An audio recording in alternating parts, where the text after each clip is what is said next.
ओम श्री गणेशाय नमः। ओम श्री परमात्मने नमः। नमः पंकजनाभाय।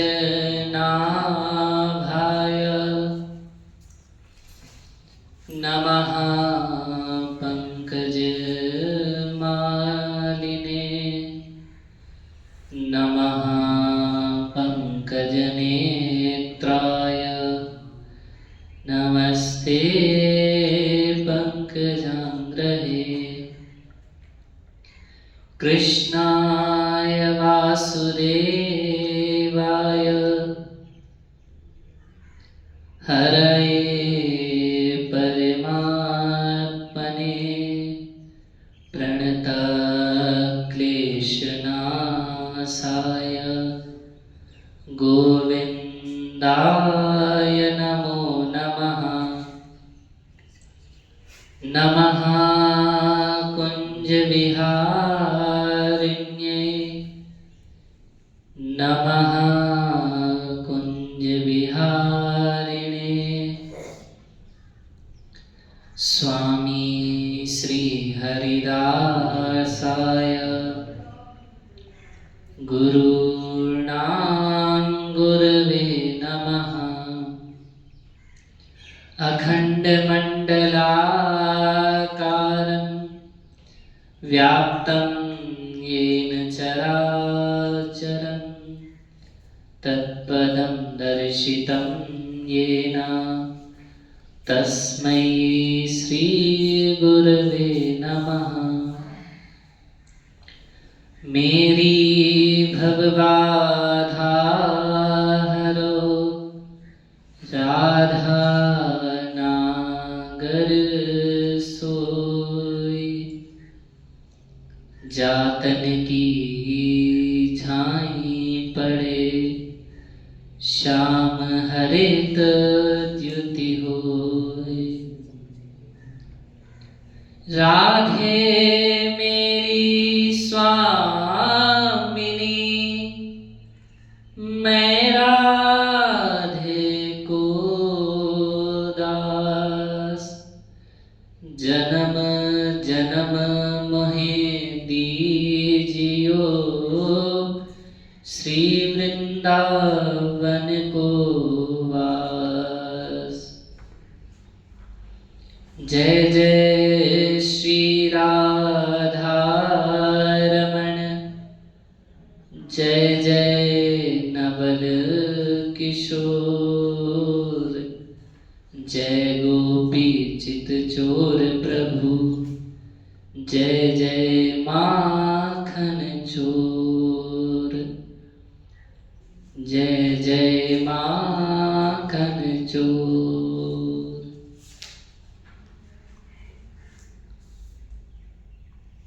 सर्वप्रथम हम उस परम पिता परब्रह्म अखिल कोटि ब्रह्मांड नायक भगवान श्री नारायण के चरणों में प्रणाम करता हूँ, जिसकी माया से यह संसार सत्य सा प्रतीत हो रहा है, जिसके होने से यह संसार है, जिसकी सत्ता समस्त ब्रह्मांड में व्याप्त है। उस ईश्वरीय शक्ति को मैं वंदन करता हूँ। तत्पश्चात मैं उन महाराज जी के चरणों में प्रणाम करता हूँ, जिनकी छत्र छाया में हम पल रहे हैं, जिनकी छाया में रहकर हम अध्ययन कर रहे हैं। उन महाराज जी को मैं प्रणाम करता हूँ। तत्पश्चात सभागार में उपस्थित हमारे गुरुजनों के चरणों में मैं प्रणाम करता हूँ। तत्पश्चात हमारे अग्रज एवं अनुज भाई के हृदय में विराजमान उन नारायण के चरणों में प्रणाम करता हूँ। आइए, कथा में प्रवेश करने से पहले उस ईश्वर का चिंतन करते हैं। मेरा कोई ना सहारा बिन तेरे, गोपाल सांवरिया मेरे। मेरा कोई ना सहारा बिन तेरे, गोपाल सांवरिया मेरे। मेरा कोई ना सहारा बिन तेरे, गोपाल सांवरिया मेरे। गोपाल सांवरिया मेरे, नंदलाल सांवरिया मेरे। गोपाल सांवरिया मेरे, नंदलाल सांवरिया मेरे। गोपाल सांवरिया मेरे, नंदलाल सांवरिया मेरे। गोपाल सांवरिया मेरे, नंदलाल सांवरिया मेरे। मेरा कोई ना सहारा बिन तेरे, गोपाल सांवरिया मेरे। मेरा कोई ना सहारा बिन तेरे, गोपाल सांवरिया मेरे। गोपाल सांवरिया मेरे। गोपाल सांवरिया मेरे। गोपाल सांवरिया मेरे। बोलिए बांके बिहारी लाल की, सद्गुरुदेव महाराज की।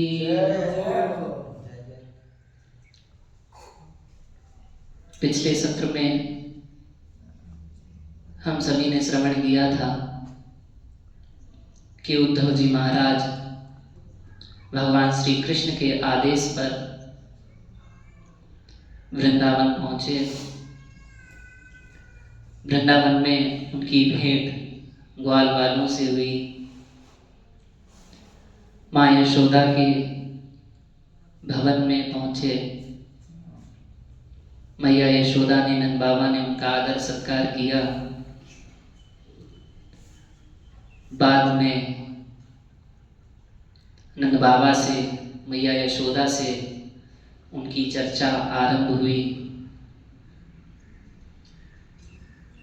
उद्धव जी महाराज ने नंद बाबा और मैया यशोदा को समझाने का काफी प्रयत्न किया, लेकिन समझा नहीं पाए। उद्धव जी महाराज भोर होते ही स्नान के लिए पहुंचे। स्नान पूजा पाठ करके जब वे बाहर आए तो गोपियों की उनसे मुलाकात हुई। गोपियों का नित्य प्रति का नियम था नंद बाबा और मैया यशोदा के भवन की परिक्रमा लगाना। जब उद्धव जी महाराज को गोपियों ने देखा तो गोपियां समझ गईं कि ये श्री कृष्ण के सखा हैं, क्योंकि उद्धव जी महाराज को भगवान कृष्ण ने अपना पीताम्बर उड़ा दिया था, मोर मुकुट लगा दिया था। गोपियां अति प्रसन्न हो गईं। उद्धव जी महाराज के पास गई, उनको घेर कर खड़ी हो गईं, उनको एकांत में बैठाया, आसन दिया। गोपियों की चर्चा आरंभ हुई। गोपियों ने कहा कि वह श्री कृष्ण हमें याद तो करते हैं। उन्होंने अपने बारे में पूछना चाहा और कहा कि हम जानती हैं कि आपको धीरज बंधाने के लिए कन्हैया ने अपने माता पिता के पास भेजा है, क्योंकि बड़े बड़े संत सन्यासी भी अपने माता पिता को भूल नहीं पाते। इसलिए ही कृष्ण ने अपने माता पिता के पास आपको समझाने हेतु भेजा है।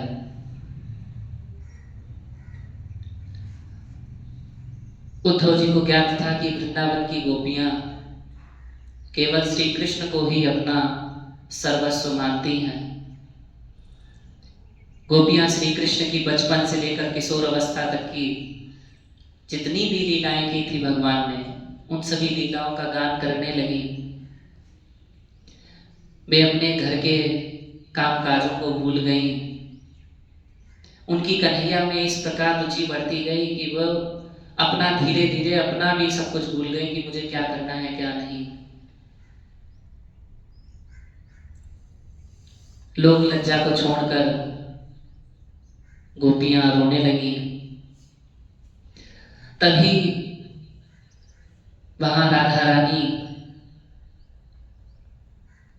खड़ी थी। राधा रानी को अपने मिलन की लीला का स्मरण हो आया। कृष्ण के प्रेम में वे इतना मग्न हो गई कि वहां उड़ता हुआ एक भौरा आया और बार बार राधा रानी के चरण कमलों को छूने का प्रयास कर रहा था। तभी राधा रानी ने भ्रमर से कहा,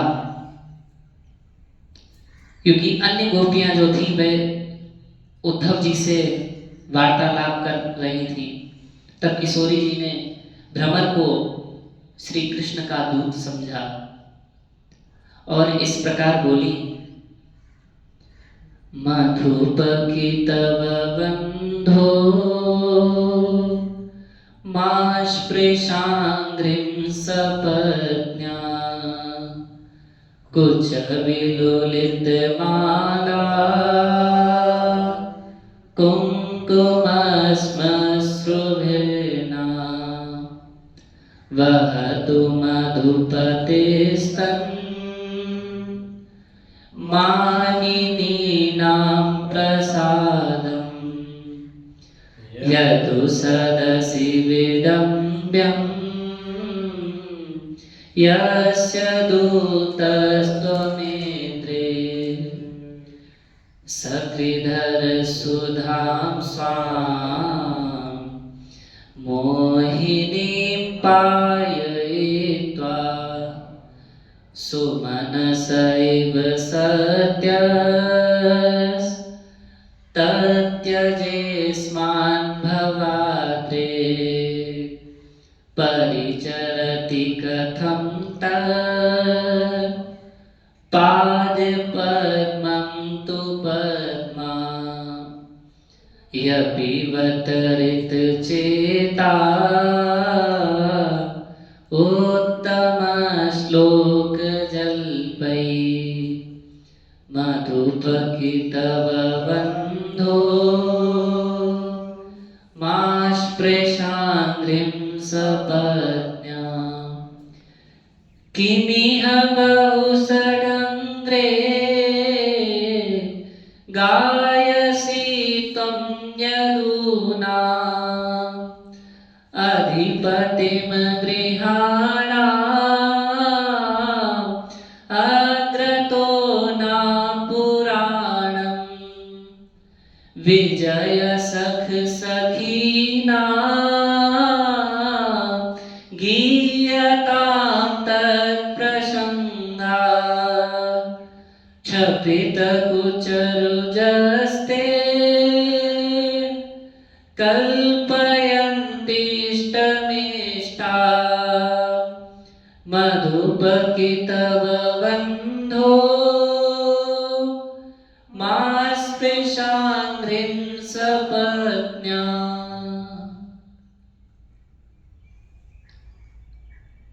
राधा रानी एक भ्रमर से वार्तालाप करने लगी। इतना प्रेम में वे मग्न हो गई कि अपने सारे भाव उस भ्रमर के समक्ष रख दिए। और क्या कहा राधा रानी ने, हे भ्रमर, तुम्हें पुष्पों का मधुपान करने की आदत है।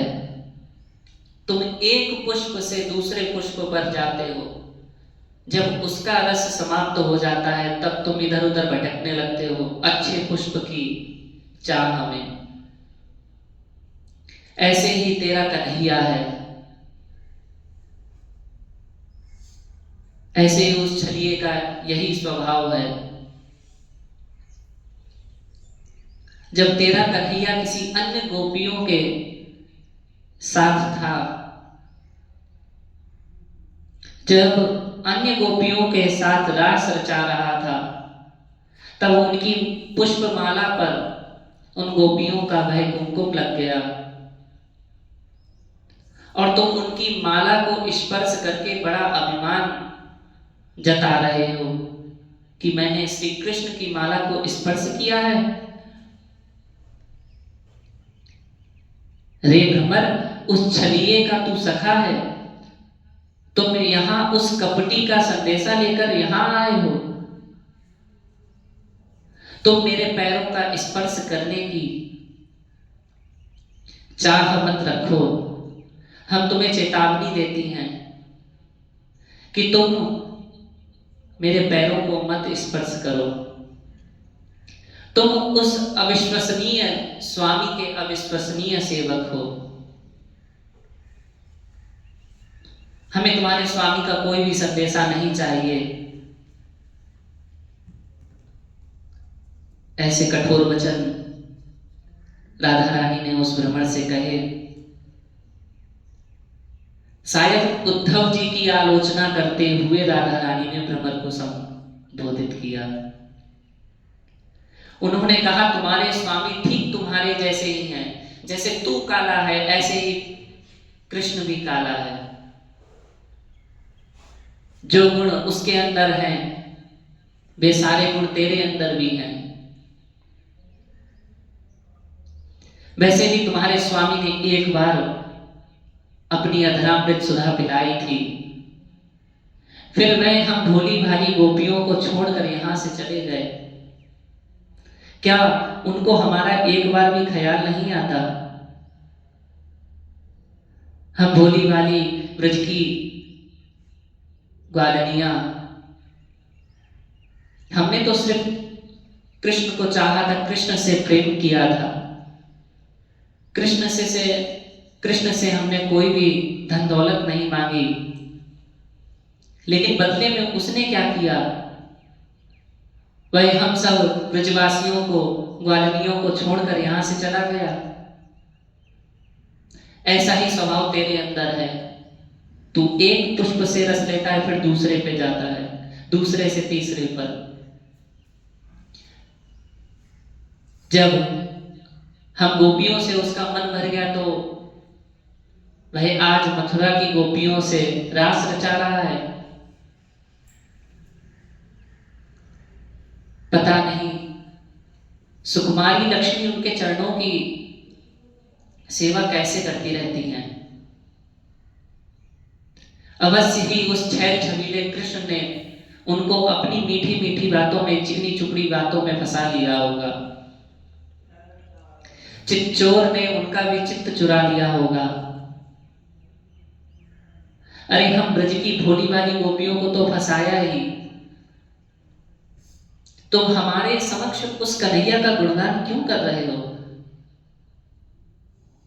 श्री कृष्ण ने केवल वृंदावन मथुरा की गोपियों को ही नहीं, अपितु पूरे ब्रह्मांड की गोपियों को अपने वश में करने की योग्यता रखता है। तेरी चापलूसी हमारे पास नहीं चलेगी, तेरी चाटुकारिता हमारे पास नहीं चलेगी। तू यहां से चला जा, मैं तुझे अंतिम चेतावनी देती हूं। तो उनकी जो मथुरा की गोपियां हैं उनके सामने उनके गुणगान गा, क्योंकि अभी वे नई नई हैं, वे श्री कृष्ण के चरित्र से अभी अवगत हैं। वह छलिया है, खेलता है, फिर छोड़कर चला जाता है। वे तेरी बातें अवश्य सुनेंगी, रुचि रखेंगी। तो उनके सामने उनकी लीलाओं का वर्णन कर। तेरी चापलूसी से प्रसन्न होकर वे तुझे मुंह मांगी वस्तु देगी। मैं जानती हूं कि तू क्षमा याचना करने में बहुत निपुण है। प्रतीत होता है तुझे कन्हैया ने यही सब सिखा करके भेजा है कि उन गोपियों को कैसे समझाना है। लेकिन तुम्हारी दाग यहां नहीं गलने वाली। हम गोपियों ने उस निर्मोही के लिए अपना सर्वस्व त्याग दिया, अपने पति को छोड़ दिया, अपने सगे संबंधियों को छोड़ दिया। किसके लिए? सिर्फ उस कृष्ण के लिए। और आज वह कृष्ण हम सभी को छोड़कर मथुरा चला गया।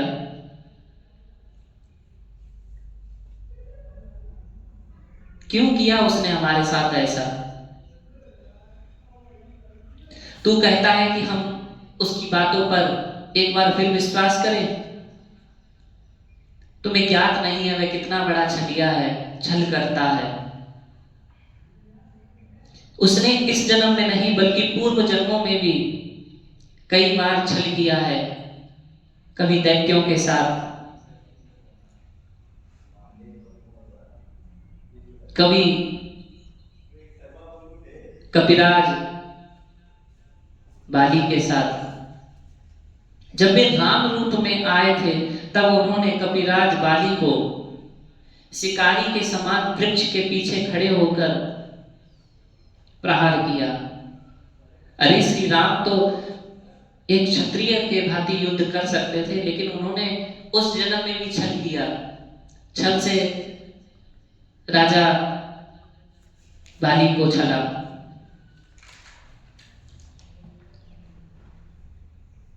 वे जानकी जी के प्रति इतने आकर्षित थे कि उन्होंने रावण की बहन शूर्पणखा की नाक व कान काट दिए, उसे कुरूप बना दिया। उन्होंने वामन देव के नाम से एक ब्राह्मण बालक के रूप में जन्म लिया था। और जब राजा बलि के पास पहुंचे, 3 पग भूमि मांगी, राजा बलि ने अपना सर्वस्व त्याग दिया, सब कुछ अपना उस ब्राह्मण को दे दिया।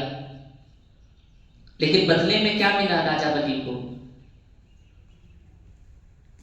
राजा बलि को वरुण पास में बांधकर पाताल लोक में धकेल दिया। उसने इन्हीं जन्मों में नहीं, उसने कई जन्मों में छल किया है।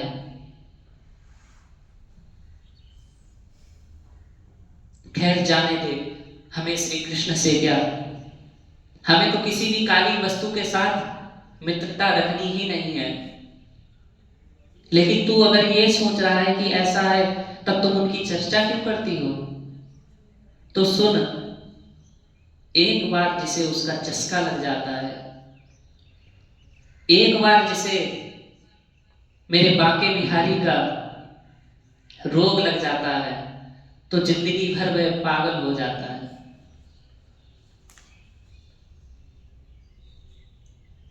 एक बार तुझे दर्शन देंगे, लेकिन उसके बाद सदैव के लिए गायब हो जाएंगे। इतना तड़पाता है वह कन्हैया। हम गोपियों से पूछो, हमारा एक एक क्षण एक एक वर्ष के समान व्यतीत हो रहा है।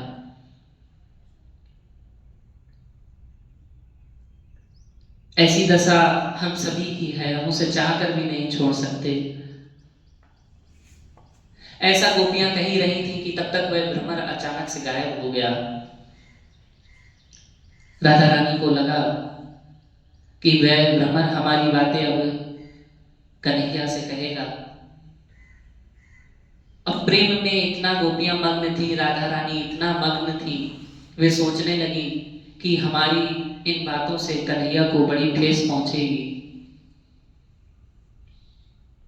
कन्हैया पता नहीं अब हम लोगों के बारे में क्या सोचेगा। लेकिन तब तक अचानक से भय भंवरा फिर से आ गया। तो अब की राधा रानी ने उसे कोई कठोर वचन नहीं कहे। अब की राधा रानी ने बड़े ही सरल स्वभाव से उससे वार्तालाप आरंभ की। कहा, देख कन्हैया कितना बड़ा कृपालु है कि तुझे एक बार फिर से हमारे समक्ष भेज दिया। ऐसी चर्चा गोपियां भ्रमण से कर रही थी। भ्रमण के बहाने उद्धव जी को ये बातें सारी सुना रही थी। उद्धव जी समझ रहे थे कि गोपियां हम सभी को, हमको ही कह रही हैं ये सारी बातें। उद्धव जी लेकिन मौन रहे। जब गोपियों का ऐसा भाव देखा तो उद्धव जी भी भाव विह्वल हो गए। एक गोपी वहां एक दीवार पर श्री कृष्ण का चित्र बना रही थी। उद्धव जी ने कहा, चित्र तो तुमने उस कन्हैया का बहुत सुंदर बनाया है, लेकिन इसके पैर क्यों नहीं बनाए? तो उस गोपी ने कहा, एक कन्हैया तो वह था कि उसके पैर थे, तभी तो वह उन पैरों से मथुरा चला गया और हम सबको आज भूल गया।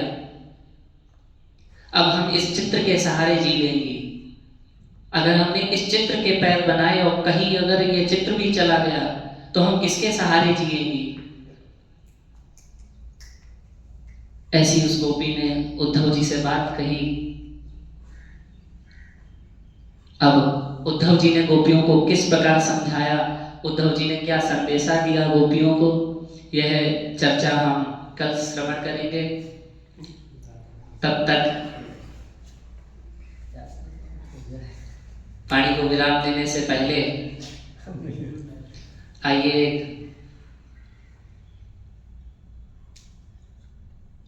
कीर्तन करते हैं।